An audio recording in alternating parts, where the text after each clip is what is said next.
Hi, my name is Justin Hodge, and in this lecture we're going to take a look at social welfare policy as it relates to social work code of ethics. Social work is very much a profession defined by its ethics, and different countries have their own code of ethics that govern social work practice.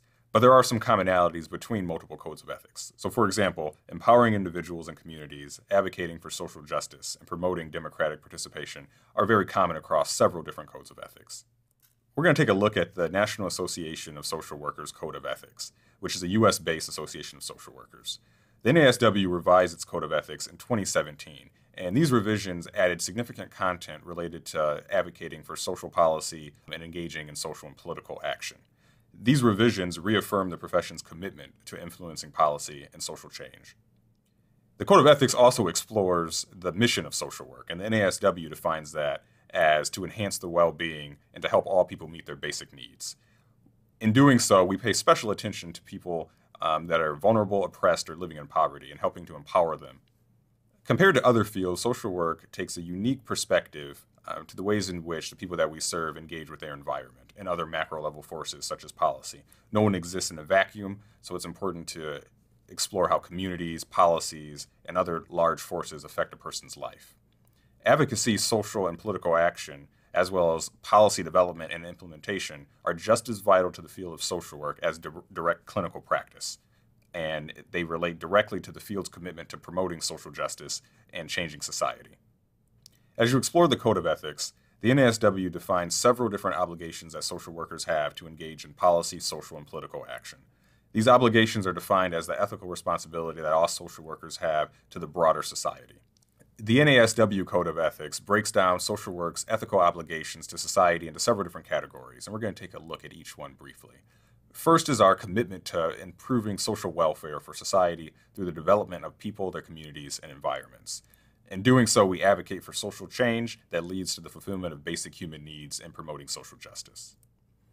We also have an ethical obligation to promote public participation in social policies and institutions. So this includes educating communities on policy and legislation, registering people to vote and helping them engage in the electoral process, and directly engaging policymakers.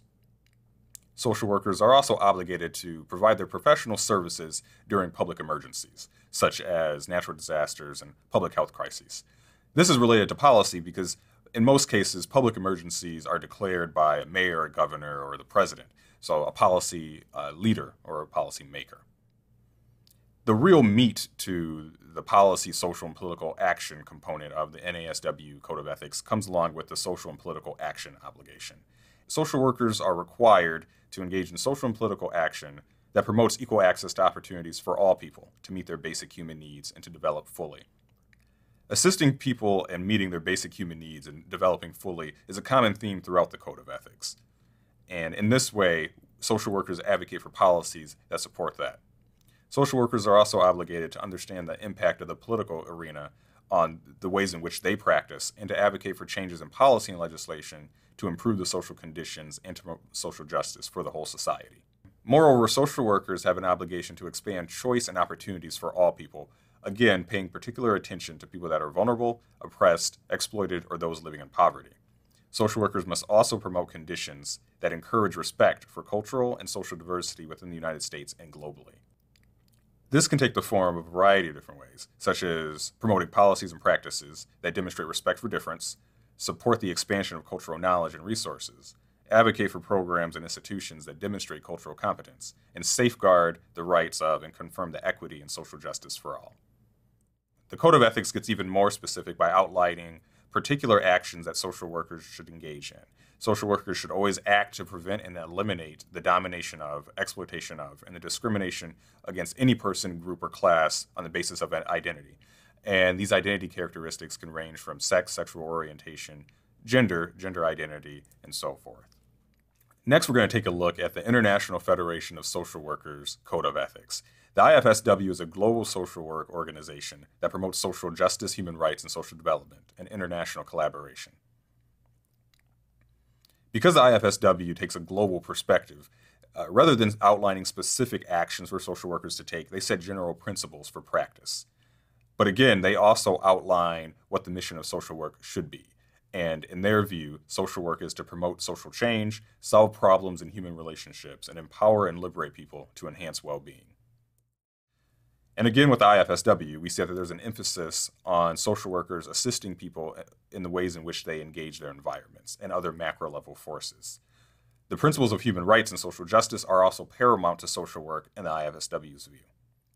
As with the NASW Code of Ethics, the IFSW does outline ethical obligations for social workers to engage in policy practice. This takes the form of challenging unjust policies and practices. And this is identified as an ethical responsibility to promote social justice.